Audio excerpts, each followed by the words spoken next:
And I still remember कि रात को जब मैंने सोचा, मैंने कहा यार बैंक में तो पैसे ही नहीं बचे, मैं इनको खिलाऊंगी कैसे। एंड मैंने डिसाइड कर लिया कि सुबह उठ के मेरे पास एक गोल्ड की चेन है, मैं वो बेच दूंगी।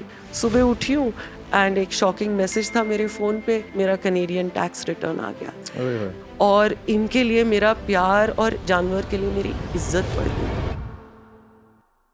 मुझे बहुत दुख है कि हर चीज का ब्लेम इस जानवर पे आता है। वो कहते हैं ग्लव्स क्यों नहीं पहनती, किस क्यों करती है, नाली में से उठा के क्यों ऐसे गोद में उठाया। मैं कभी कभी सोचती हूँ यार माय पेरेंट्स आर देयर, गलत कर रही होती तो मेरी माँ ना टोकती। उससे ज्यादा प्यार तो मुझे कोई नहीं कर सकता। कोई ढीठ डॉग नहीं मिला आज तक? एक था बट उसके लिए आई थिंक हमें लगे हफ्ता लगा। उसकी बॉडी पे एसिड अटैक हुआ था, उसकी पूरी एक साइड की बॉडी जल गई थी। मेरे को क्यों ट्रस्ट करे वो। और इस देश में भी बहुत बुरा लगता है कि जानवर की कोई कीमत नहीं है। हम पुलिस स्टेशन जाते हैं, हमारा मजाक उड़ाया जाता है, आ गई फिर सोशल एक्टिविस्ट, आ गए कुत्ते के लिए बात करने के लिए। आज तक का सबसे ब्रूटल केस कौन सा दिखा आपने? आई थिंक ये रेप केसेस।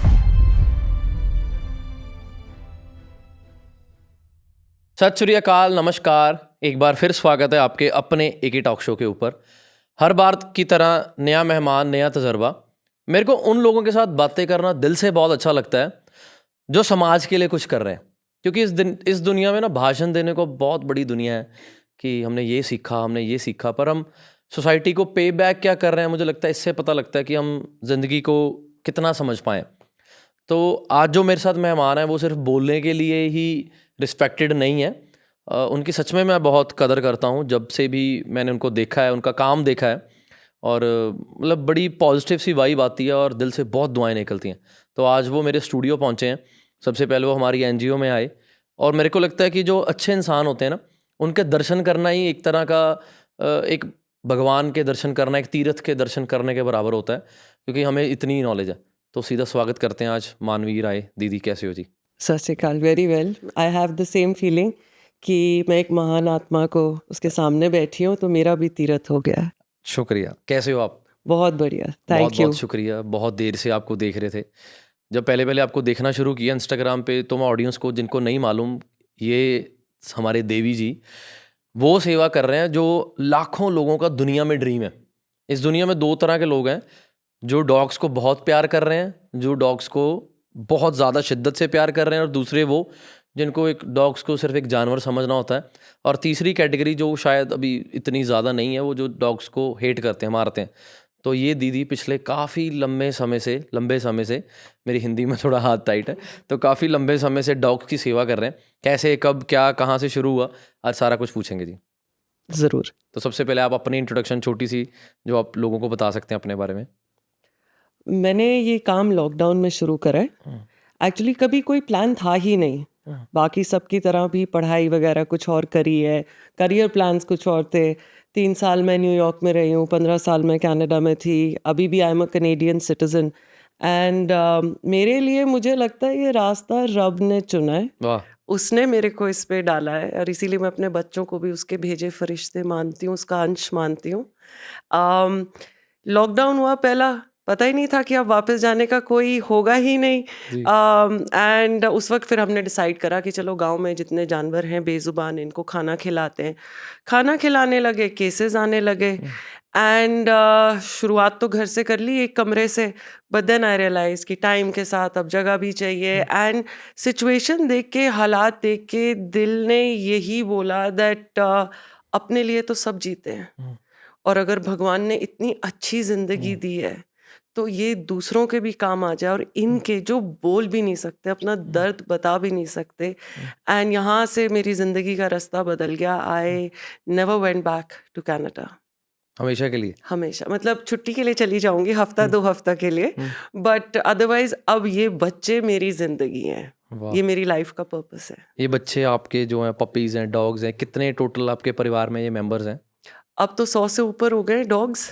एंड मेरे पास गाय भी है, नंदी है, और घोड़ा है एक। कहाँ से शुरू हुआ था दीदी लॉकडाउन में? पहला केस कौन सा था जो आपने सोचा कि मेरे को अब इनकी सेवा करनी है? पहला केस, एक हम लोग खाना खिलाते थे, एक लैक्टेटिंग मदर थी, वो दूध नहीं पिला पा रही थी। उसके जो बच्चे थे उनकी हड्डियां निकली हुई थी, और वो दूध पीने के चक्कर में खून निकल रहा था। 1 दिन 2 दिन जैसे हर इंसान की सोच होती है एनजीओ को रीच आउट करना, जो आई थिंक एक बहुत बड़ी गलती है। वहाँ ही मैंने सीख लिया था कि एनजीओज़ नहीं, खुद करो। बिल्कुल। एंड एनजीओज़ को रीच आउट करा, तब मुझे पता चला कि इंडिया में एनजीओज़ के क्या हालात हैं, हुँ, क्या उनकी सोच है जानवर के लिए। And it was heartbreaking जब ये पता चला कि जो लोग जानवर के हित में खड़े हैं, हुँ, वो भी एक्चुअली उनके अगेंस्ट ही हैं। हुँ, ये एक सोर्स ऑफ इनकम है जानवर, और हुँ, इनकी मदद करने के लिए सच्चे दिल से कोई नहीं खड़ा। हुँ, एंड बस उस वक़्त मैंने डिसाइड करा कि मैं मदद करूँगी, चाहे अब जैसे भी करूँ, अपने घर से करूँ, कैसे भी करूँ। और बल्कि उस मदर का नाम भी मैंने मदद रखा था वाह! कि इसकी मदद से अब शायद और बेज़ुबानों को मदद मिल जाए। वो आज भी है? उसके बच्चे हैं, शी वाह! Is not there, okay. She was old. मतलब मैं ये समझना चाहता हूँ कि भरी महफ़िल छोड़ के दुनियादारी के आपने ये जो ट्रैक आपने सोचा, हुँ, क्योंकि मैं ये रिलेट इसलिए कर पा रहा हूँ, मुझे बहुत लोग बोलते हैं कि तुम कैसे मैनेज करते हो सेवा भी, पॉडकास्टिंग भी, बिज़नेस की। हुँ, तो मेरे को तो लगता है कि चलो मैं तो शुरू से ही when I was 16-17 years old तब मेरा करियर के जाने की तरफ इधर चल पड़ा काम। हुँ। पर आप तो करियर छोड़कर न्यूयॉर्क से यहाँ पर आ गए। इतना बड़ा डिसीज़न लेने में किसने साथ दिया आपका? अब मैं जब पीछे मुड़ के देखती हूँ, तो मुझे रियलाइज़ होता है कि एक यंग एज से ही ना एक नेचर में था, एक गिविंग नेचर थी। बट पेरेंट्स शायद उन चीज़ों को समझ नहीं पाते, या हम अपने आप को एक्सप्रेस नहीं कर पाते। ऐसी तो बड़ी बातें करी थी, 14 साल की थी तो मैंने बोला था मुझे मदर टेरेसा बनना है, मुझे नन बनना है, मुझे ये सब नहीं करना। एंड कहीं न कहीं करते-करते always the focus has been, दूसरे ज़्यादा फोकस रहे हैं मेरे लिए हुँ, खुद की खुशी के अलावा। I will sacrifice that to save one life also. And तो वही आई थिंक कहीं न कहीं, और ये जो आप बोल रहे हो ना भरी महफ़िल को छोड़ के, कहीं न कहीं उस भरी महफ़िल में भी मेरा दिल नहीं लगता हुँ, था।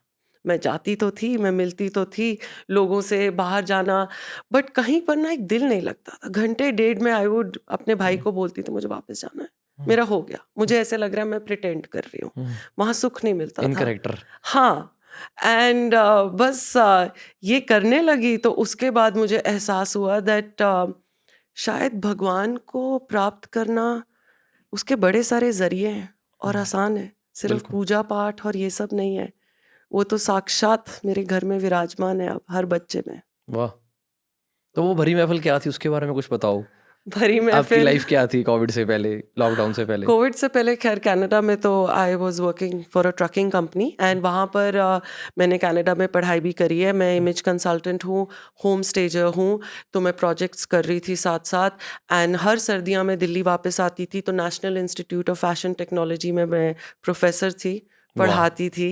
एंड उससे भी पीछे अगर जाएँ, तो इंडिया में मेरा बहुत रॉकिंग बिज़नेस था, मेरा अपना लेबल था। एंड मैं न्यूयॉर्क के स्टोर्स में भी कपड़े सप्लाई करती थी, अपने प्रोडक्ट सप्लाई करती थी। एंड उससे भी पीछे अगर जाएँ, तो मैं मॉडल रह चुकी हूँ। आई हैव 3-4 साल ramp shows, TV shows, you name it, I have done it. मतलब जो दुनिया मुकाम पाने को चाहती है, मेहनत कर रही है, आप वो सब कुछ छोड़-छाड़ के अब इधर आ गए हो। वो सब तो मिट्टी है। आप मानेंगे नहीं, इंस्टाग्राम एक बहुत बड़ा सपोर्ट हुँ, है, आपके लिए भी, मेरे लिए बिल्कुल। भी। लोगों को लगता है कि हम लोग शायद वीडियोज़ के लिए या फ़ेम के लिए आ रहे हैं। आई थिंक हम लोगों को इंस्पायर करने के लिए आ रहे हैं कि हम बिल्कुल। नहीं, हमारे जैसे और हों, हमसे वाह! देख के लोग सीखें। एंड उसके बावजूद भी, इस सपोर्ट के बाद भी, मैं हमेशा ये बोलती हूँ दैट इंस्टाग्राम ना मोह माया का भी मोह माया है, बिल्कुल मिट्टी है। सिर्फ़ एक ये ज़रिया है लोगों एक तक अपनी बात ज़रिया है, पहुँचाने का, एक ज़रिया है। उसके एंड अलावा कुछ नहीं। जब आपको ये समझ आ जाए कि आपका अंत निश्चित है, द एंड इज़ मिट्टी, तो क्यों ना जाने से पहले इस मिट्टी से कोई अच्छे पौधे उगा लो, किसी का घर बना दो इस मिट्टी से। ये रियलाइज़ेशन कहाँ से हुई? कौन-सी किक मिली? मैं वो जानना चाहता हूँ कि ऐसा क्या आपकी लाइफ़ में हुआ, जो आपको एहसास हुआ कि नहीं मुझे अब अपने, क्योंकि मैं वही बार-बार रिपीट कर रहा हूँ हुँ, कि मुश्किल है स्टेप लेना। हुँ, सोचते तो सारे हैं कि मेरी भी एक लाइफ़ हो, मैं भी सब कुछ छोड़-छाड़ के अब अपना काम करूँ, अब जो मैं करना चाहता हूँ। मोस्टली लोग सेवा ही करना चाहते हुँ, हैं, हुँ। चाहे वो डॉग्स की है, चाहे वो इंसानों की है। पर ये स्टेप लेना बहुत मुश्किल है क्योंकि पीछे फाइनेंशियल मैनेजमेंट नहीं हो जी, पाती, पैसों की प्रॉब्लम है, घर कैसे चलेगा? बिल्कुल। सब कुछ छोड़-छाड़ के कैसे सेवा करें? हिम्मत भी उसी ने दी होएगी। एंड जो सच बात ये है कि आई थिंक मैं बड़े साल से कन्फ्यूज़ थी। हुँ, मैं कपड़े भी बना रही थी, मैं बच्चों को पढ़ा भी रही थी, मैं प्रोजेक्ट्स भी कर रही थी। बट कहीं न कहीं मुझे ऐसा लगता था कि यार जो मैं कर रही हूँ, क्या ये फ़ेक नहीं है? जैसे मैं अगर बच्चों को पढ़ाने भी जाती थी, व्हाट इज़ इमेज कंसल्टिंग, कि अपने आप को कैसे प्रेज़ेंट करना है, अपने आप को कैसे तैयार करना है। क्या ये बाहरी जो मैं उनको सिखा रही थी, क्या वो सचमुच ज़िंदगी जीने के लिए इनफ़ है? मैं हमेशा अपने आप से सोचती थी, बट व्हाट अबाउट इनसाइड, ये जो बच्चे डिप्रेस्ड हैं या ये कंफ्यूज्ड हैं, क्या मैं सही शिक्षा इनको दे रही हूँ? तो एक वहाँ तो रहता ही था, बाहर जाती थी, सोसाइटी थोड़ी फेक लगती थी एंड मन कहीं नहीं लगता था। बट मैं दोबारा कहूँगी कि इस कंफ्यूज्ड इंसान को राह भगवान ने दिखाई है। एंड यस, मुश्किल था उस वक्त, बिल्कुल समझ नहीं थी। कनाडा से आए थे, लॉकडाउन था, इनकम ख़त्म हो गई और सच बात ये, मेरे माँ बाप को भी नहीं पता था मैं यहाँ पर हूँ, मैं ये काम कर रही हूँ। क्योंकि टिपिकल माँ बाप की तरह वो यही बोलते, तेरा दिमाग खराब हो गया है, तू कनाडा छड़ के इत्थे गाँव च रहेगी, हुनै करेगी, you are not going to do anything. तो एक वो थोड़ी घबराहट थी और डर था कि यार अगर मुँह बाहर गिरी ना तो सारी ज़िंदगी पापा से सुनना पड़ेगा कि और कर ले जो तू कर रही है। ये बात है ना, जो ये बड़ी मुश्किल है कि भगवान अगर हमारा डाउनफॉल लिखा है ना, तो उनको बात ना मिल जाए बोलने के लिए, ਅਸੀਂ ਤਾਂ ਕਹਿੰਦੇ ਸੀ हाँ। कि ये डिगेगा। एंड मुझे आज भी याद है, एक दिन ऐसा था कि मेरे बैंक में पैसे खत्म।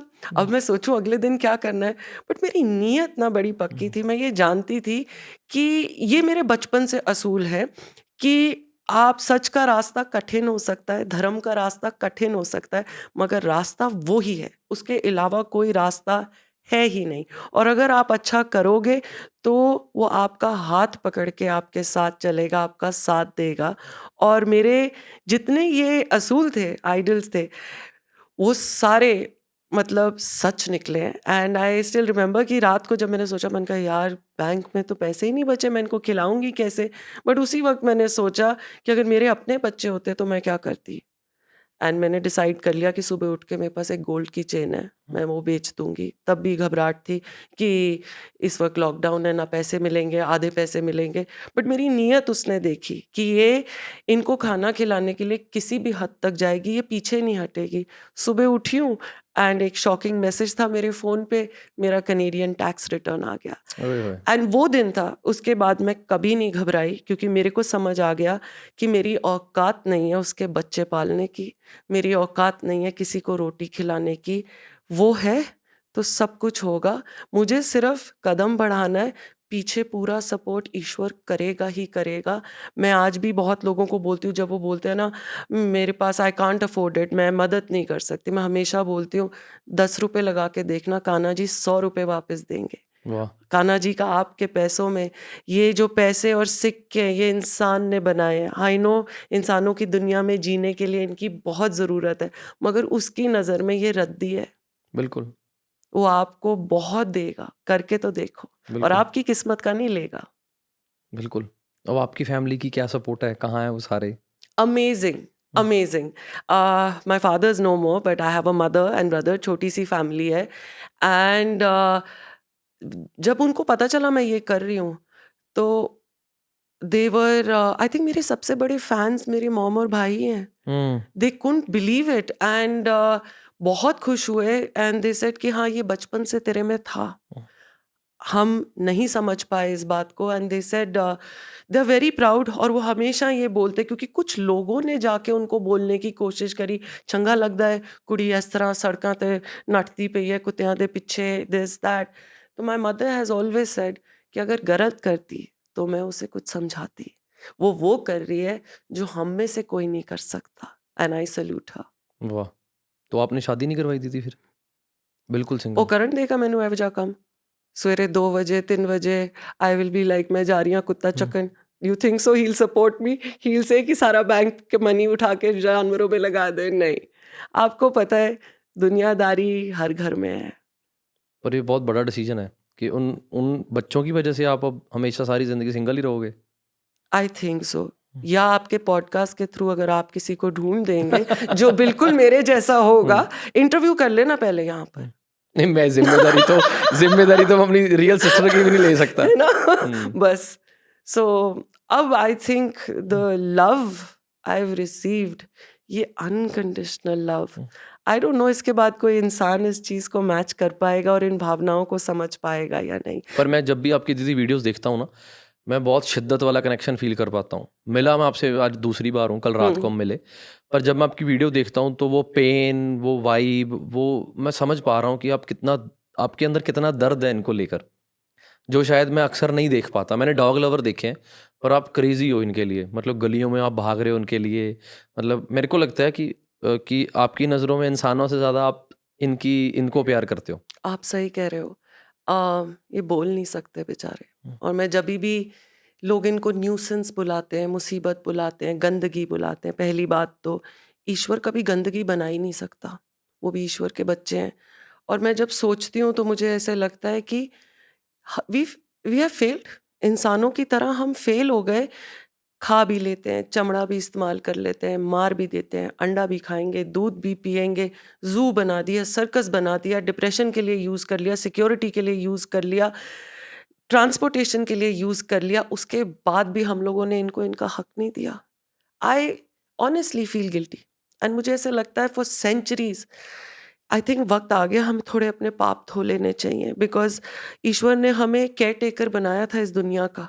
इसलिए नहीं बनाया था हमें कि हम हर चीज़ को यूज़ करें, अब्यूज़ करें, अपने मतलब से इस्तेमाल करें, और जब वो हमारे मतलब का नहीं तो उसे फेंक दें। और इस काम में आने के बाद मुझे बहुत जल्द समझ आने लग गया कि इंडिया में कोई भी फील्ड करप्शन, ब्यूरोक्रेसी और माफिया से मुक्त नहीं है। बिल्कुल। अगर आज इन लोगों की तादाद सड़कों पे ज़्यादा है, उसमें भी माफिया का हाथ है। अगर इन लोगों को सुख नाल रोटी नहीं मिल रही, इनके ऑपरेशंस नहीं हो रहे, इसमें भी माफिया और वेलफेयर का हाथ है। मैं हमेशा बोलती हूँ कि जानवर को जो हेट करते हैं ना, वो असली प्रॉब्लम नहीं है। मगर जो जानवरों के नाम पे ये दिखा रहे हैं कि हम इनके हित के लिए खड़े हैं, इनके वेलफेयर के लिए कर रहे हैं, बट इनकी पीठ में छुरा भोग रहे हैं, इनके दी हुई रोटी खा रहे हैं, इनको गलत ट्रीटमेंट्स दे रहे हैं, असली गुनहगार वो हैं। और इनके लिए मेरा प्यार, और सिर्फ प्यार ही नहीं, जानवर के लिए मेरी इज्जत बढ़ गई है। मेरी बहुत इज्जत बढ़ गई है। एंड मुझे बहुत दुख है कि हर चीज़ का ब्लेम इस जानवर पे आता है। लोग ये नहीं सोच पाते, ना तो ये स्कूल जाते हैं, ना ये पैसे कमाते हैं। इन बेचारों को कुछ नहीं पता कि आपकी ये कॉन्क्रीट दुनिया कैसे चलती है। आप कभी सड़क पे रह के देखिए, चाहे कुत्ता क्यों, गाय, गधा, कोई भी, ये गाड़ियां इनके लिए एक मॉन्स्टर है। इनको ये मशीनरी नहीं समझ आती। आप दौड़ाते हुए लेके जाते हो इन पे, लाते मारते हो, बारिश में आपके घर के पास छोटा सा आसरा ढूंढते, पत्थर मारते हो। अरे हम अपनी पॉपुलेशन कंट्रोल नहीं कर पाए, बढ़ते गए, फैलते गए। इनके हक की जमीन किधर है? क्यों नहीं हम इनको रहने के लिए दे रहे? न्यूसेंस है तो निकालिए एकड़ों की जमीन, उठाइए और इनको रखिए वहां पर। इनका हक किधर है? आपको अपने जैसे लोग मिलते हैं? नहीं, आप पहली बार मिले हो। और ये मैं कैमरे के लिए नहीं बोल रही, आपकी पीठ सुन रही थी कल भी।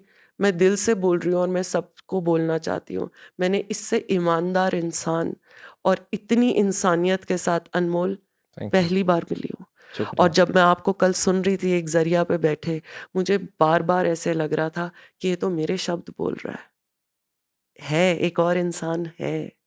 मैं ना मतलब जब भी किसी को सेवा करते हुए देखता हूँ ना, तो उसके अंदर से मैं खुद को फील करता हूँ कि बड़ा मुश्किल है। लोग जो मर्जी बोले, देखो अब भी मेरे गूंजबम्प खड़े हैं कि सेवा शब्द जितना छोटा है ना, उसके पीछे कुर्बानियाँ बहुत बड़ी हैं। शायद ये पॉडकास्टिंग बहुत छोटी चीज़ है, हम बातें ही कर रहे हैं सिर्फ, पर आपका जो काम है, मतलब आप उन डॉग्स को उठा के, मैंने पहले भी मतलब बहुत लोगों को बताया। अभी मैं नीचे ऑफिस में बैठा था तो मेरे को पूछ रहे थे कि कौन है, तो मैंने बताया उनको कि she is the living legend lady, जो डॉग्स को ऐसे हक करती है जैसे मतलब एक माँ अपने बच्चे को हक करती है। लोग कहते हैं ग्लव्स क्यों नहीं पहनती, किस क्यों करती है, नाली में से उठा के क्यों ऐसे गोद में उठाया। मैं कभी कभी सोचती हूँ यार, माय पेरेंट्स आर देयर। गलत कर रही होती तो मेरी माँ ना टोकती। उससे ज़्यादा प्यार तो मुझे कोई नहीं कर सकता। और दूसरी चीज़, सचमुच मेरे लिए ये भक्ति है। मैं I am indebted to God. मैंने इतनी मैं शिद्दत से किसी को भगवान को पूछते भी नहीं देखा जितनी शिद्दत से आपको सेवा करते हुए देखा है। Thank you. शिद्दत बहुत है आपकी आपकी क्योंकि जब भी आप कुछ ऑब्जर्व करते हो ना, आपकी फीलिंग्स झूठ नहीं मतलब पकड़ सकती।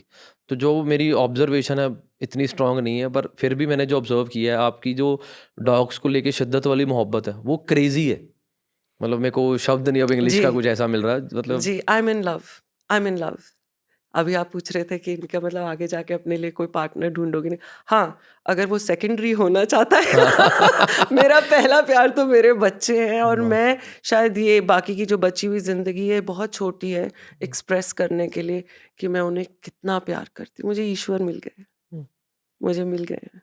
अभी 100 बच्चे आपने वहाँ पर रखे हैं, तो कैसे मैनेज करते हो? सभी के नाम याद हैं? सबके नाम हैं, उन 100 बच्चों के क्यों, जो सड़कों पे हमारे बच्चे हैं, बिकॉज़ हम लोग गाँव में भी खाना खिलाते हैं तकरीबन 200 और बच्चों को, सबके नाम है।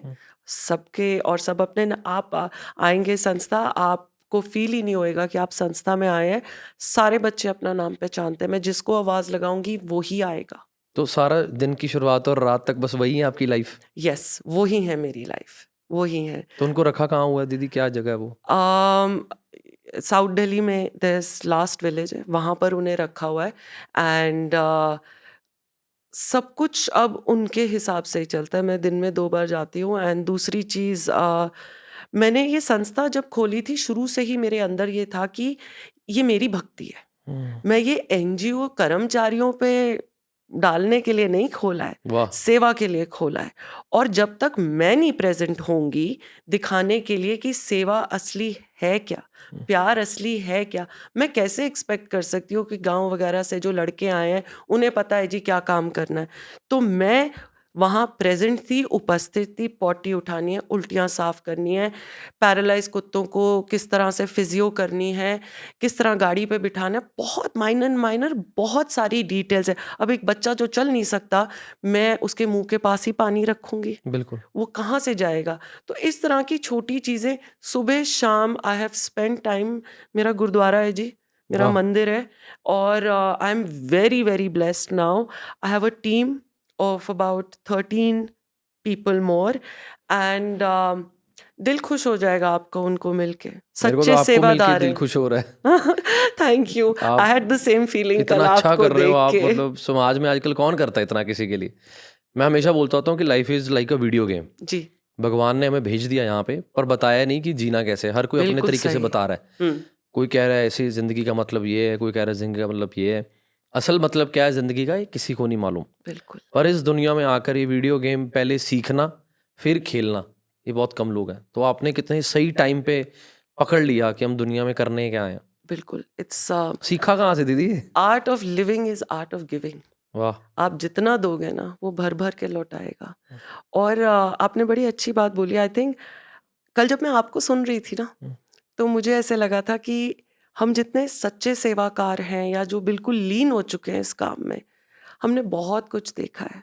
हुँ। मुझे ऐसा फ़ील हुआ जी, आपकी जी। बातों से, दैट मेरी तरह you also have crossed a million mountains and swam a million seas. And तभी आपको अंदर ये माइंडफुलनेस, ये सेंसिटिविटी, ये ह्यूमैनिटी तभी आ 100% सकती है, और वो आप में है। मेरे दिल से खुश हूँ आपको शुक्रिया। मिलके। 100%।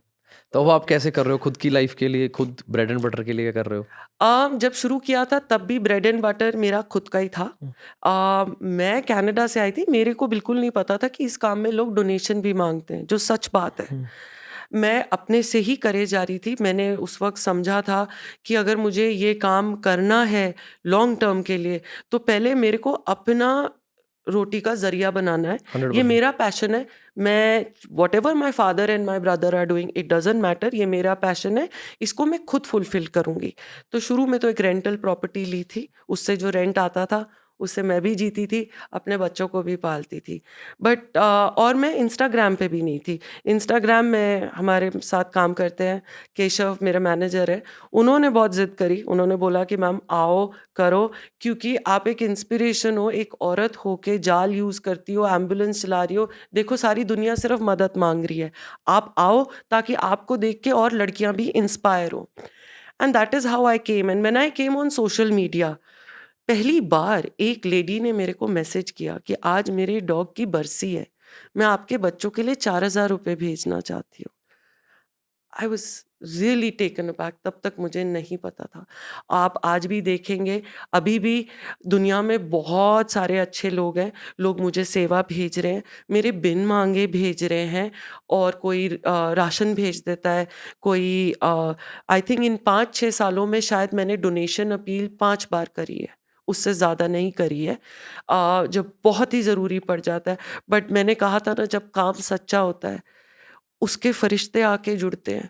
गुरुद्वारे कभी भीख नहीं मांगते, वो खुद अपने बंदे भेजता है, और उन 100%। बंदों के थ्रू मेरी सेवा चल रही है। और आज मेरी ज़िंदगी में चाहे बहुत बड़ा CSR फंडिंग या कुछ मेरे को नहीं मिल रहा, कोई 10 रुपए, कोई 100 रुपए, कोई 500 रुपए, कोई 5000 भेज रहे हैं लोग, और बिन मांगे भेज रहे हैं। यानी कि आज भी दुनिया में इंसानियत है, और उसके बंदे हैं जो सेवा और लंगर को, गुरु की सेवा और लंगर को चढ़ती कला रखते हैं। मैंने डॉग लवर दीदी क्रेजी देखे हैं, मतलब हम्म। आप जैसा तो चलो कोई भी नहीं देखता, क्योंकि आप तो देखो 2 तरह के डॉग्स हैं। एक तो साफ सुथरे जो घरों में हैं, जी। वो डॉग लवर अलग अलग है। पर जो आप गलियों के जिनके कीड़े पड़ रहे हैं, जो काटने को भाग रहे हैं, आप उनको कह रहे हो नहीं मेरा बच्चा, नहीं मेरा बच्चा। मतलब मैं आपकी वीडियो देखता हूँ कि आप में शांति कितनी है, सब्र कितना है, कंट्रोलिंग पावर कितनी है आप में, कि डॉग भौंक रहा है आपके ऊपर, काटने को पड़ रहा, आप फिर उसको बोल रहे हो नहीं बच्चे, नहीं बच्चे। आप उससे बातें कर रहे हो कि ये दुनिया गंदी है, ये तेरे को मार रही है। तो आपको लगता है कि वो डॉग सुनता सारा कुछ? जी, बिल्कुल, सब कुछ समझते हैं ये। और मेरा ये मानना है, एक तो ये थ्योरेटिकली भी डॉग्स जो होते हैं वो टोन को समझते हैं। अब लोग भी सड़क पे है करके डॉग्स को भगाते हैं, प्यार से कर दोगे ना वो और जल्दी समझेगा। ये जो प्यार की और पेशेंस की भाषा है ना, जो यूनिवर्स से कनेक्टेड है, वो जानवर ज़्यादा अच्छी समझते हैं, इंसान भूल चुका है। वी आर बिल्कुल। सो डिस्कनेक्टेड विद द यूनिवर्स। अब कुत्ते को पता है 5 बजे अगर रोटी मिलती है ना, 5 बजे आपको वो गेट पे खड़ा मिलेगा। उसको उसको घड़ी नहीं देखनी आती, मगर उसकी इंटरनल क्लॉक इतनी बढ़िया ट्यून्ड है यूनिवर्स के साथ। हम लोग नहीं है, we are not tuned with the universe. आज भी रोते रहते हैं, योगा कर लो, मेडिटेशन कर लो, ढिमकाना कर लो, ऐसे हो जाएगा। ये टोन समझते हैं, और मेरा ये मानना है कि ये मेरी नीयत समझते हैं।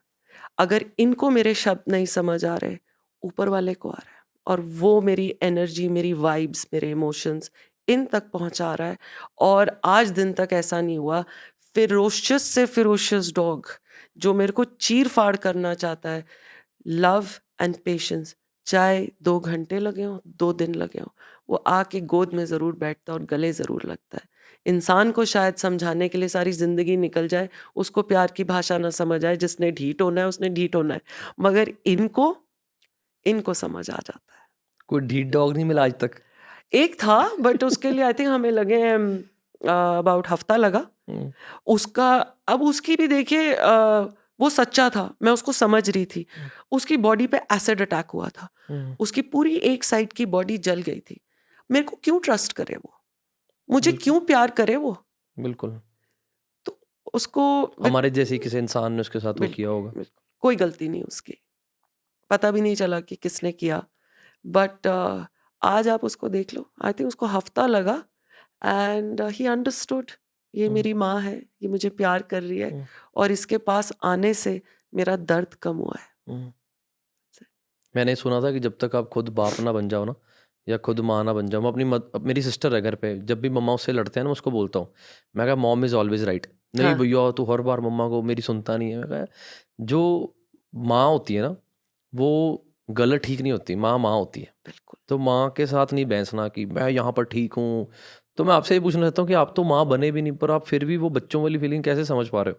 क्योंकि हमने तो यही सुना है कि जब तक आप खुद माँ बाप नहीं बनते, तुम्हें बच्चों की कदर पता नहीं लगती। औरत के 2 रूप है, हम्म, एंड आई थिंक अगर उसको सही तरह से सही डायरेक्शन दिखाई जाए, एक तरफ वो शक्ति है और एक तरफ वो ममता है। मैं I think we are born with these two feelings और these two emotions. Hmm, and जब भी मुझे वैसे भी बहुत सारी लड़की और औरतें बोलती हैं कि मैं कैसे रेस्क्यू कर सकती हूँ, मुझे तो किसी आदमी से पूछना पड़ेगा, और मैं उसको बोलती हूँ उससे कहीं बेटर पैकेज तू है, तेरे में शक्ति भी है, तू माँ है, तेरे में ममता है। तो जब औरतें रेस्क्यू करेंगी, वो प्यार से भी करेंगे। आपने देखा होगा, आप वो एमसीडी वगैरह के भी आदमी देखते होंगे म्युनिसिपैलिटी के, कि किस तरह से गलों में फंदे डाल के और टांगों से उठा के। डू यू थिंक कभी भी एक औरत ऐसे करेगी? वो नहीं कर सकती। आई मीन अब हो सकता है कि कुछ रेयर केसेस हों हाँ क्योंकि कलयुग है, बट नहीं, घर घर में भी मोस्टली माँ ही ममता होती है, क्योंकि बिल्कुल पापा बिल्कुल थोड़े लड़ाई वाले होते हैं, हाँ गुस्से वाले होते हैं, मम्मा नहीं होते।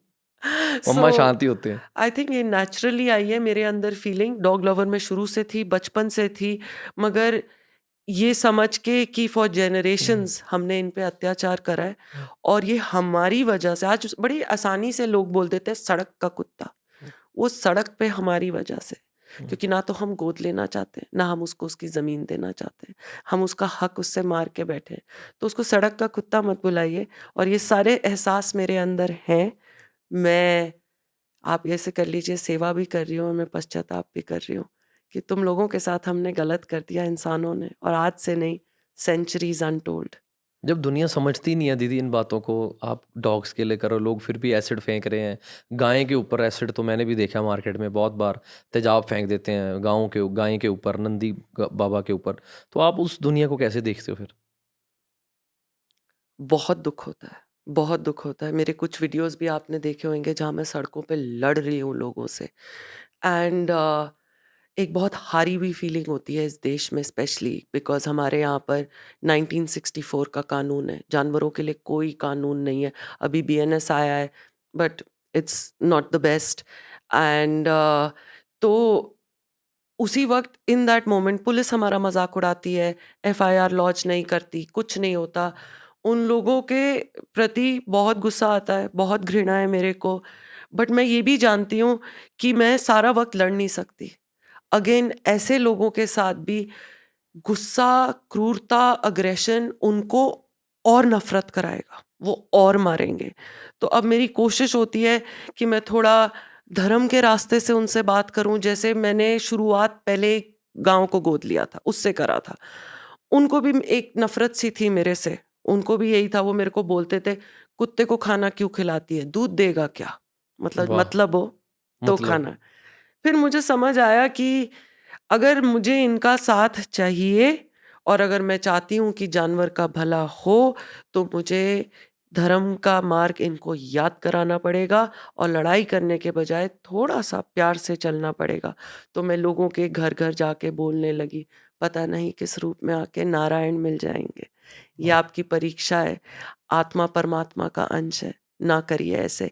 और उससे एक बहुत बदलाव आया है। वाह। सो नफरत तो है ऐसे लोगों से, और इस देश में भी बहुत बुरा लगता है कि जानवर की कोई कीमत नहीं है। और 1964 का लॉ सोचिए, कितने साल हो गए हैं, आज तक आप इसको बदलने को तैयार नहीं है।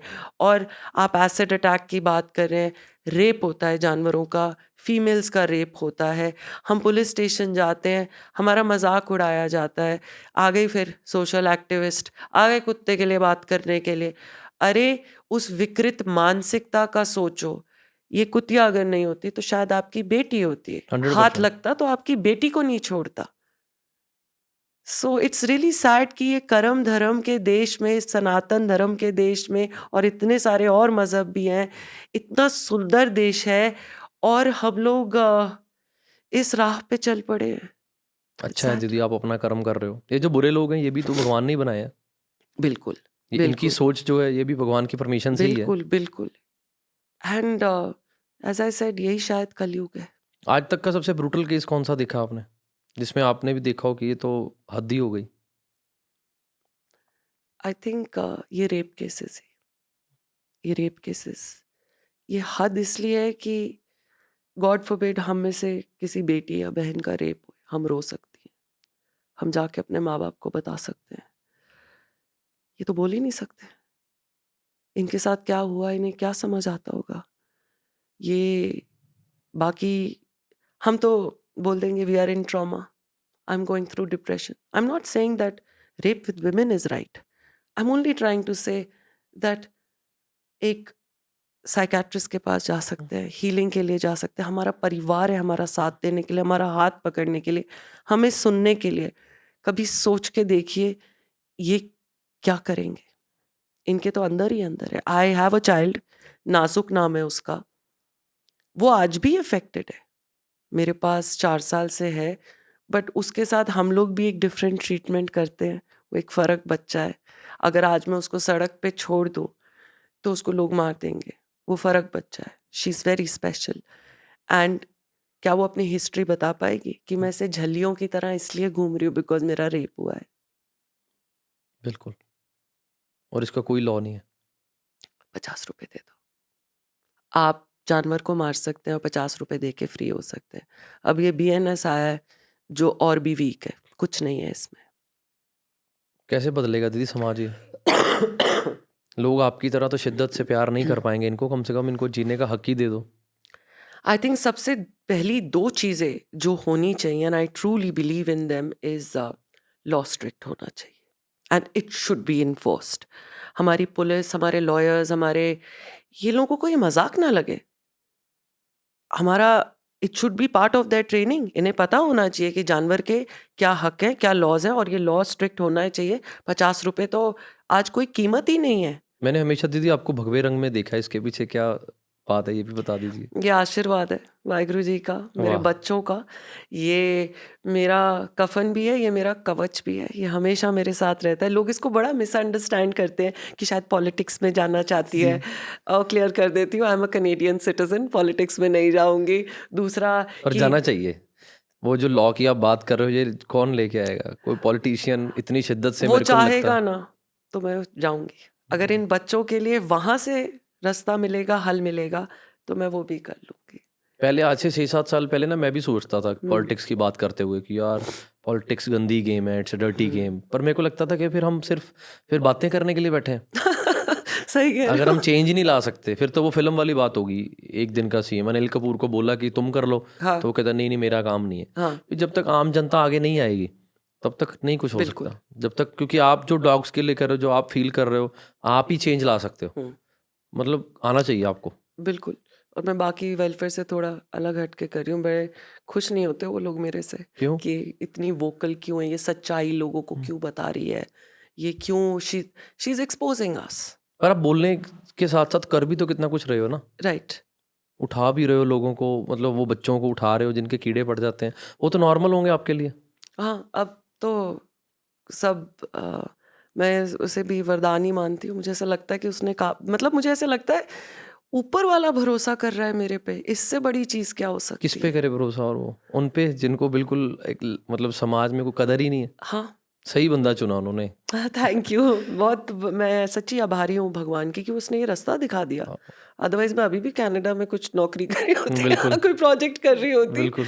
विच would have not satisfied my soul. So ये भगवा कपड़े की कहानी दूसरा लोग सोचते हैं कि ये शायद मैं इसलिए पहनती हूँ ताकि मैं लोगों के इमोशंस के साथ खेलूँ भगवा पहन जी। के। एंड मैं गांव में सेवा करती थी। मेरे पास ना कोई नेट था, ना मेरे को कोई नॉलेज थी इससे पहले एनिमल वेलफेयर के बारे में। बट हमारे घर में ना हम सबकी गाड़ियों में एक सरोपा ज़रूर पड़ा होता है कि कभी गुरुद्वारे गए ना तो पीछे हाथ जाएगा, उतारा और गुरुद्वारे में मत्था टेक आए। अब हुआ क्या कि केसेस जब ये आने लग गए, लॉकडाउन था, गुरुद्वारा क्या जाना था। कभी मैं उतरूं, वो गांव का माहौल था कि जी वहां पर बड़े बुजुर्ग भी बैठे हुए हैं, हुक्का पी रहे हैं, आदमी बैठे हुए हैं, तो मैं हमेशा अपने सरोपे को उठाती थी, खुद को लपेटती थी हम्म। गाड़ी से उतरने से पहले। या दूसरी सिचुएशन होती थी कि जानवर इस हालत में है कि मैं बोलती थी वो सरोपे से उठाऊं, कि इसको पकड़ लूं इससे। अब जब रोज होने लगा, दिन में बार बार होने लग गया, तो मुझे समझ आया कि अब मेरा सरोपा असली काम में आया है और वो चाहता है कि ये मेरी जिंदगी का रोज का हिस्सा वाह। बन जाए। I never left it after that, I always wear it. आपको कुछ लोग साइको भी कह देते हैं। पीठ पीछे कहते होंगे, वैसे मैं बड़ी डाडी हूँ, मेरे मुंह पे नहीं कह देखा है मैंने सकता। पीठ पीछे ही, क्योंकि इतना इतना क्रेजी डॉग्स को लेके आपकी मोहब्बत है। मेरी अपनी टीम बोलती है हम्म, कि मैम आप बिल्कुल चटके हो, हम्म। कुत्ते के लिए कुछ भी कर दोगे, जान दे भी दोगे, जान ले भी लोगे। तो आपके सामने कई बार कोई इंसिडेंट हुआ है किसी डॉग के साथ, कोई धक्का हो रहा हो और उसको ना पता हो कि ये मानवी देवी जी है? नहीं सॉरी, फिर से बोलिए। जैसे कोई आपके सामने किसी डॉग के साथ या कुछ गलत कर रहा है या उसको मार रहा है, भगा रहा है, कुछ ऐसा ऑफ इंसिडेंट हुआ है? Course of course. आजकल तो मैंने नई चीज शुरू करी है, बड़ी अच्छी काम करती है। जो भी मार रहा है ना उसके पास जाके उसका डंडा या पत्थर ले लेती हूँ, सामने खड़ी हो जाती हूँ, मैं बोलती हूँ मुझे मार, देख और मजा आएगा, इससे अच्छी चीखें निकलेगी मेरी। दम है तो अपनी बराबरी को मार, एक बेजुबान मजबूर लाचार को मार के क्या मजा आएगा, मुझे मार। और मैं उसको हमेशा बोलती हूँ मैं भागूंगी नहीं, मार। वो बेचारा क्या मारेगा? जान निकल जाती है। बिल्कुल। बाकी अब वक्त के साथ जिस गांव से मैंने शुरू करा था, जहां लोगों के अंदर इतनी हेट्रेड, नफरत थी मेरे से और उन्हें बुरा लगता था, आज मैं प्राउडली बोल सकती हूँ कि इस 5 साल में मैंने उनका साथ भी कमाया है। वाह। मेरा गांव मेरे साथ खड़ा है। They are very proud of what I do, और मेरा साथ देते वो लोग जो इन चीज़ों को गंदा मानते थे।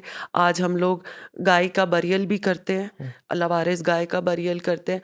यही बच्चे मेरी ताकत है। मेरे गांव के बच्चे आएंगे, लाशें उठवाएंगे, जेसीबी मशीन मंगवाएंगे, मेरे साथ गड्ढे खोदेंगे सड़क के लवारिस कुत्तों के लिए। कभी नहीं बोलते अब कि ये गंदा है या हम ये नहीं करेंगे। और यही लोग आज इन्फॉर्मर्स हैं। इमीडिएट मुझे फ़ोन आता है कि मैम यहाँ पर कुत्ता है, इसको हेल्प की ज़रूरत है। और मेरे इन्फॉर्मर्स इतने बढ़िया हैं मेरे गांव के लोग कि देखिए, जब आप हमको बताते हैं कि डॉग है, डॉग एक ही जगह स्टेशनरी नहीं रहेगा। हम बिल्कुल। जाएं एम्बुलेंस लेके, वो वहाँ से भाग चुका है, या हम उसके पीछे पीछे भाग रहे हैं, 4-4 दिन हाथ नहीं आ रहा। मेरे गांव के लोग अब बहुत स्वीट हो चुके हैं। मैं उनको बोलती हूँ, एक काम करो, एक रोटी या कोई चीज़ दे के अंदर कमरे में बंद कर लो, हम 15 मिनट में पहुँच रहे। और वो करते हैं। वो खून से लथपथ कुत्ता, वो कीड़ों से भरा हुआ कुत्ता, वो अपने घरों में बंद करते हैं। वाह। सो आपने बोला था ना कि कैसे करते हो, प्यार और पेशेंस जो उसका रास्ता है ना, वो फल देगा ही देगा। नीवी बेरी नु बेर लगते ना। वाह। और जो आम लोग हैं दीदी, वो समाज में कुछ करना चाहते हैं डॉग्स के लिए, वो क्या करें? अपने अपने एरियाज़ को टेक केयर करिए। सबसे बेस्ट सोल्यूशन इस चीज़ का ये है कि इनके ऑपरेशंस कराइए, स्टरलाइजेशंस कराइए। जो तो तादाद बढ़ रही है, गाड़ियों के नीचे आके मर रहे हैं, बीमारियां फैल रही हैं, आई थिंक दैट इज़ की। इनकी पॉपुलेशन कंट्रोल करी जाए। एंड आप रोटी खिलाइए थोड़ा बहुत। जैसे मैंने कहा है कि आपकी किस्मत का नहीं खाएंगे, वो वापस आ जाएगा। और जब आप इनको रोटी खिला रहे हैं, सब कर रहे हैं, हर सड़क पे 5-6 डॉग्स हैं। अगर सारी सड़क भी मिलके आपस में फंड्स इकट्ठे करके कर ले तो कोई बड़ी बात नहीं है। वैक्सीनेशंस करा दीजिए, डीवर्मिंग करा दीजिए, ऑपरेशंस करा दीजिए। आपकी सड़कों पे तादाद नहीं बढ़ेगी, कंट्रोल हो जाएगा, और बदले में आपको ढेर सारा प्यार मिलेगा और आपको सेफ्टी मिलेगी। आप ऐसे सोच लीजिए कि पूरी कॉलोनी मिलके ना गार्ड को नहीं देते तनख्वाह, ये 4-5 कुत्ते हैं, कोई गुजर नहीं सकता आपके घर के बाहर और वो से। कॉलोनी में बात नहीं हो जाती कि कुछ लोग पसंद करते हैं, कुछ लोग नहीं करते, तो आपस में ही मैंने ओ बहुत लोगों की अब तो कुत्तों के बहुत कारण बढ़ लड़ाई गया होते है। देखे हैं। हाँ, बहुत बढ़ गया है। लोगों को बहुत नफरत है। कुछ लोगों को बहुत नफरत है, रोटी क्यों खिलाते हो, यहाँ क्यों रखा है। और उनके लिए फिर मेरे पास यही सवाल है कि बताइए, ये स्कूल कॉलेज नहीं जाते, ये पैसे नहीं कमाते, इनको आप इंसान हो के आप जानवर के साथ बराबरी कैसे कर रहे हो? आप अपनी सरकार से सवाल पूछो ना। आप अपनी सरकार से क्यों नहीं पूछते कि 2016 में दिल्ली में 1.5 लाख कुत्ता था, आज 11 लाख कुत्ता हो गया, और पैसा तो सरकार दे रही है एमसीडी को, पैसा तो वेलफेयर को दे रही है। तो भाई साहब, आप कर क्या रहे? कुत्तों की तादाद 1.5 लाख से 11 लाख कैसे हो गई? अब तो आप इंसान भी कोशिश कर रहे हैं, एनजीओज भी बढ़ गए, हम सारे कोशिश कर रहे हैं। Where is the root cause? The root cause is never animals. मैं तो सरकारों से हैरान हूँ दीदी, चाहे वो स्टेट गवर्नमेंट है, चाहे वो सेंट्रल गवर्नमेंट है। सेंटर में मोदी जी बैठे हैं, यहाँ पर हमारे स्टेट में मान साहब बैठे हैं। हाँ, पता नहीं मेरी बात इन तक पहुँचती है कि नहीं, पर मैं इनसे हैरान हूँ कि ये सरकारी फंड भी देते हैं, सब कुछ करते हैं, पर ये एनजीओज क्यों नहीं इकट्ठे, एनजीओज को क्यों नहीं इकट्ठे करते? आप अपने दम पे एनजीओ बना के आज यहाँ बैठे हो, हम भी एक फाउंडेशन चलाते हैं, हमें कभी किसी सरकारी इदारे से फ़ोन नहीं आया कि हाँ जी भाई साहब, आप बहुत अच्छा काम कर रहे हो, बताओ हम आपके लिए क्या करें और हम बेटर सोसाइटी और कैसे लाएं। और लोगों को ये भ्रम है कि सरकार आप जैसे और मेरे जैसे लोगों को पैसा देती है ये काम। 100%। जो सरकार आपको 24 घंटे बिजली पानी ना दे सकी, आपके बच्चों के लिए स्कूल नहीं बना सकती, सबको 100% शिक्षित नहीं कर सकी, वो मेरे को कुत्ते के लिए पैसा देंगे? हमें 1 रुपया भी कभी आज तक सरकारी फंड नहीं मिला, और ना चाहिए।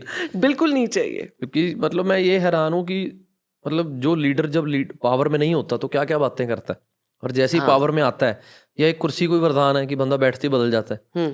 कि मतलब मैं सिर्फ हमेशा यही बोलता आया हूँ कि जितनी भी एनजीओज हैं इंडिया में, चाहे वो किसी भी फील्ड में काम कर रही हैं, उनको एटलीस्ट टेबल टॉक पे बिठाओ कि भाई पंजाब में जो भी एनजीओज मेडिकल फील्ड में काम कर रही हैं, आओ हम एक टेबल टॉक रखते हैं, अपना अपना काम बताओ, एक तो अपने काम से पता लग जाएगा कि ये कितना बड़ा सोशल वर्कर है, कई तो नाम के ही सोशल वर्कर है ना, बिल्कुल कि एनजीओ खोली हुई है किताबों में, हाँ। काम कोई कर नहीं रहे, डक्का तोड़ना नहीं, कहना मोड़ना नहीं। वही चीज सीबीआई इंक्वायरी हो जी, पता चले कर क्या रहे हो। जो एनजीओ एक्चुअली ग्राउंड पे काम करे, देखो लोगों को मालूम पड़ गया कि मानवी जी कौन है, लोगों को मालूम पड़ गया कि एक जरिया कौन है, सरकारों को नहीं अभी तक मालूम हुआ कि ये कौन है, क्या कर रहे हैं, मुझे लगता है मालूम है उनको, हमारे इग्नोर बारे कर में। रहे हैं।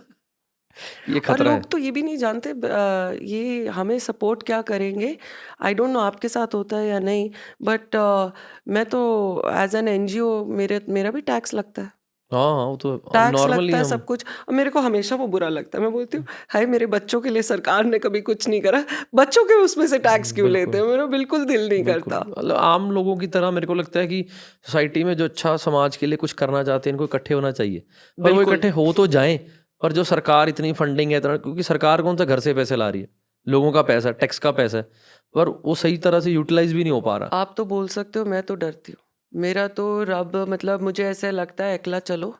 मेरे को सच बताऊं तो मैं सिर्फ अपने एनिमल फील्ड की बात कर रही हूँ, मेरे को तो एनजीओ से भी डर लगता है। मेरे क्यों? को अब समझ आ गया है दैट आई थिंक कुछ अच्छे लोग भी हैं, बट वो परसेंटेज बहुत कम है।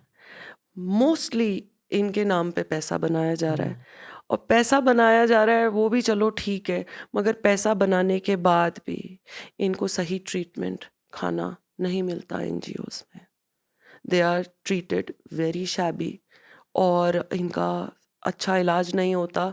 और जहाँ जानवर को थोड़ी सी इंटेंसिव केयर या थोड़ी सी एक्सपेंसिव मेडिकल केयर की ज़रूरत है, उसे सुला दिया जाता है। वाह, बिल्कुल।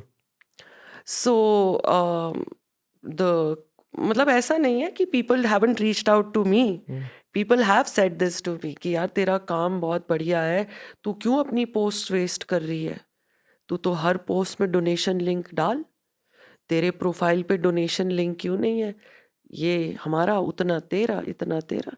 मुझे तो एमसीडी यूनिट भी ऑफर हुआ है कि तू एक काम कर, तेरे को हम एक यूनिट देते हैं एमसीडी का, तेरा काम है ये कुत्तों की स्टरलाइजेशन करना, साल का सरकार तेरे को ये इतने देगी, पैसे फलाना देगी, पर ऑपरेशन तेरे को इतना देगी, इतने वापिस आएंगे। इतना तू हमें दे, इतना तू रख। मैंने हाथ जोड़ दिया था ये तो लोगों को मालूम होना चाहिए, ये तो चलता है, बहुत चलता है। और इससे कई लेवल की गंदगी है। अब आई डोंट नो आपको पता है या नहीं, India is the second largest exporter of beef in the world. Yes, Who are we fooling? Who are we fooling when it comes to animal welfare?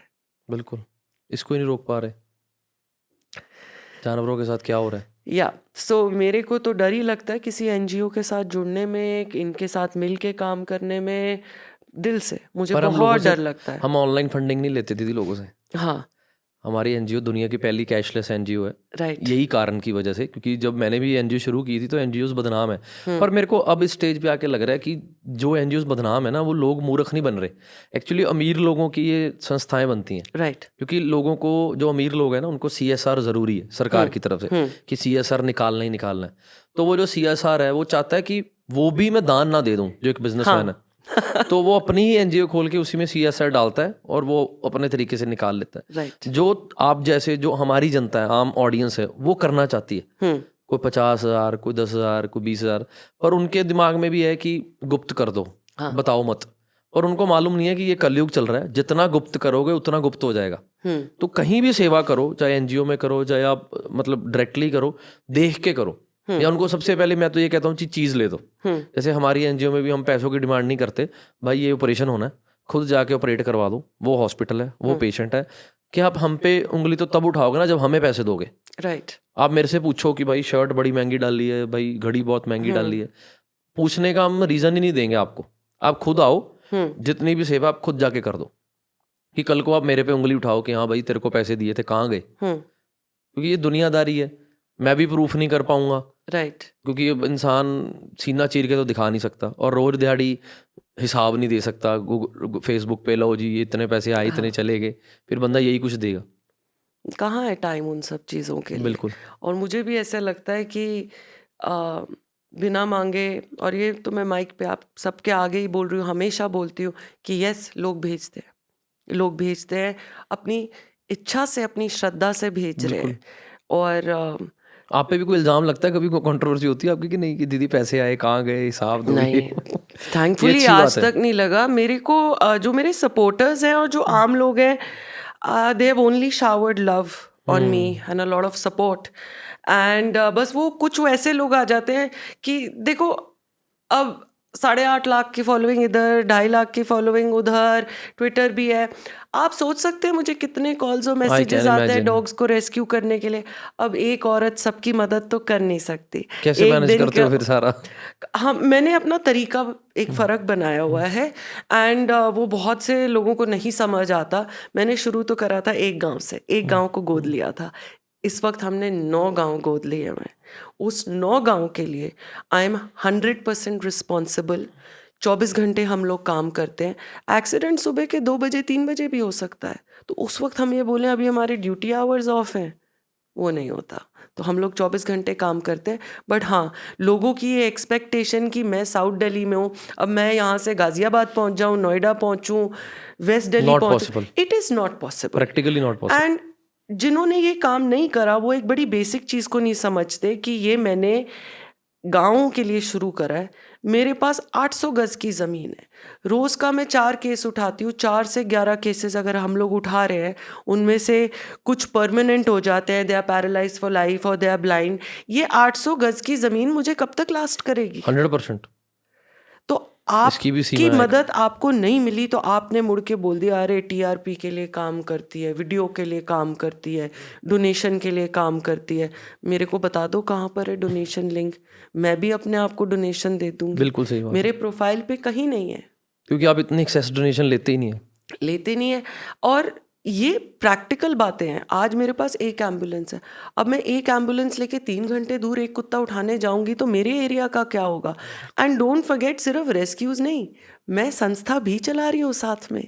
मेरा अपना खुद का बच्चा भी है बिल्कुल। जिनका मैं ध्यान रख रही हूँ, और मेरी टीम है। ठीक है, सारे शिद्दत से प्यार से काम करते हैं, मगर उनकी फैमिलीज हैं, 100%। उनकी सैलरीज भी मैंने देनी है। बिल्कुल। और ये भी याद रखिए कि हम एनजीओ वाले और हम जो सेवाकार होते हैं, हमारी फैमिलीज भी होती हैं। 100%। हमें नींद आती है, हमें हमें भी भूख सुकून लगती चाहिए। है, यस। कभी तो हम भी घर बैठेंगे ना, बिल्कुल। बट दे फील कि 24 घंटे मशीन की तरह हमारे। और अगर मैं दिन में 100 मैसेजेस के भी जवाब दूंगी, मेरे तो कितने घंटे व्यर्थ हो गए, वो घंटे मैं सेवा में ना लगाऊं। 100%। So these are things that people need to understand. And I think वो तभी आ सकता है जब आप खुद अपने हाथ गंदे करोगे। एक कुत्ते की मदद करके तो देखो, क्या बात तो है। आपको पता चलेगा कि 100 कुत्तों की मदद करने में क्या लगता है, क्या जाता है। क्या बात है, खुद करे तो पता लगे कि क्या जिंदगी है, किस केड़े भाव विकदी है, आप ही करके किन्नी पता चोरी कर दें आसी, तो आप पे तो अनुभव पता चल जाएगा। नहीं दीदी, आप बहुत अच्छा काम कर रहे हो। मेरी तो रूह बागो बाग होगी आपके दर्शन करके। मैं जब भी किसी ऐसे इंसान को मिलता हूँ ना, मैं किसी बहुत बड़े सेलिब्रिटी पॉलिटिशियन को मिलकर इतना खुश नहीं होता, सीरियसली। क्योंकि जिस राह पे हम चल रहे हैं, मेरे को मालूम है कि ये बाबे नानक दी कृपा है, धन गुरु नानक जिन्होंने सानू इस काबिल समझा। तो मैं हमेशा उस इंसान के दर्शन करने को बहुत उतावला रहता हूँ जो समाज के लिए कुछ कर रहा है, क्योंकि वो 100 बच्चे आपके कितनी दुआएं दे रहे हो आपको, और आप मुझे आशीर्वाद देके एक दुआ भी दे दोगे ना, वो 100 ऑटोमेटिकली मेरे पास आ गई। फुल 100% आशीर्वाद आपके लिए। बस। कल रात से मेरा दिल बागो बाग है आपको हाँ, मिलके, यही। सच्ची में। आप इतना अच्छा काम कर रहे हो। मैंने जब भी आपकी वीडियोस देखी है, एक क्योंकि होता मैं है- खुद एक डॉग लवर हूँ, तो मैं महसूस कर सकता हूँ। मैंने आपको बोला ना कल रात को कि हर सपना हम नहीं पूरा कर सकते। जी, तो अगर कोई आपका सपना पूरा कर रहा है तो उसका शिद्दत से सपोर्ट कर दो बिल्कुल। कि आप कर रहे हो ऑलरेडी। तो मेरे जैसे कितने ही लोग हैं जो डॉग लवर हैं, करना चाहते हैं डॉग्स के लिए। जी, मेरे खुद के कितने दोस्त हैं कि यार अनमोल तू एक शैल्टर डॉग्स ਲਈ ਵੀ ਖੋਲ ਲੈ। ਮੈਂ ਕਿਹਾ ਯਾਰ ਇੱਥੇ ਬੰਦੇ ਰੋਡਾਂ ਤੇ ਮਰਦੇ ਪਏ ਨੇ, ਮੈਂ ਡੌਗਸ ਲਈ ਕਿੱਥੋਂ ਕਰਾਂ, ਕੱਲਾ ਕੀ ਕਰਾਂ, ਜਾਂ ਕੋਈ ਇੱਕ ਡੌਗ ਲਵਰ ਮਿਲ ਜਾਵੇ। यही लोग हैं जो सेवा को चढ़ती कला रख सकते हैं। बस। हम अकेले इतना ही कर सकते हैं, ये जुड़े बहुत कुछ कर सकते हैं फिर हम। नहीं दीदी, आप बहुत अच्छा काम कर रहे हो और मेरी गुड विशेस। हमारी ऑडियंस जो आज आपको पहली बार ही जान रही है, मैं एक तो हिंदी छात्र बहुत टाइट है ना बट मेरे को लगता है कि लाइफ में जो रियल मीनिंग है, जो मैं अब तक समझा हूँ, जो मेरे को लगता है कि पता नहीं मैं ठीक हूँ कि नहीं, पर रियल मीनिंग ऑफ लाइफ हमारा दुनिया में आना है कि हेल्पिंग अदर्स। सेवा करो जिन्नी ਕਿਸੇ ਦੀ कर सकते हो। हाँ, अपनी लाइफ भी बहुत ਜ਼ਰੂਰੀ है, अपने लिए भी सोचो, अपने आप ਨੂੰ ग्रो करो, पैसे कमाओ, अपने शौक पूरे करो। उस शौक पूरे ਕਰਨ ਦੇ ਵਿੱਚ ਕਿਸੇ ਦਾ ਦਿਲ ਨਾ ਦੁੱਖ ਜਾਵੇ, ਬਸ ਇੰਨਾ ਕੁ ਧਿਆਨ ਰੱਖੋ। ਤੇ ਜਿਹੜੇ ਲੋਕ ਚੰਗਾ ਕੰਮ ਕਰ ਰਹੇ ਨੇ ਉਹਨਾਂ ਨੂੰ ਖੁੱਲ੍ਹ ਕੇ ਦੋਨੋਂ ਬਾਹਾਂ ਦੇ ਨਾਲ ਪੂਰੀ ਸ਼ਿੱਦਤ ਦੇ ਨਾਲ ਸਪੋਰਟ ਕਰੋ। Thank you. Thank you so much. आप थैंक यू। हमारे शो पे आए स्पेशली, और मुझे बहुत अच्छा लगा आपके दर्शन करके। इस पॉडकास्ट से भी ज़्यादा आपके दर्शन करके अच्छा लगा। द फीलिंग इज़ म्यूचुअल, और मैं आपका इंतज़ार करूँगी। आप दिल्ली मेरे पक्का बच्चों आऊँगा, को मिलने पक्का आओगे। आऊँगा जी। थैंक यू सो मच दीदी। Thank you. Thank you.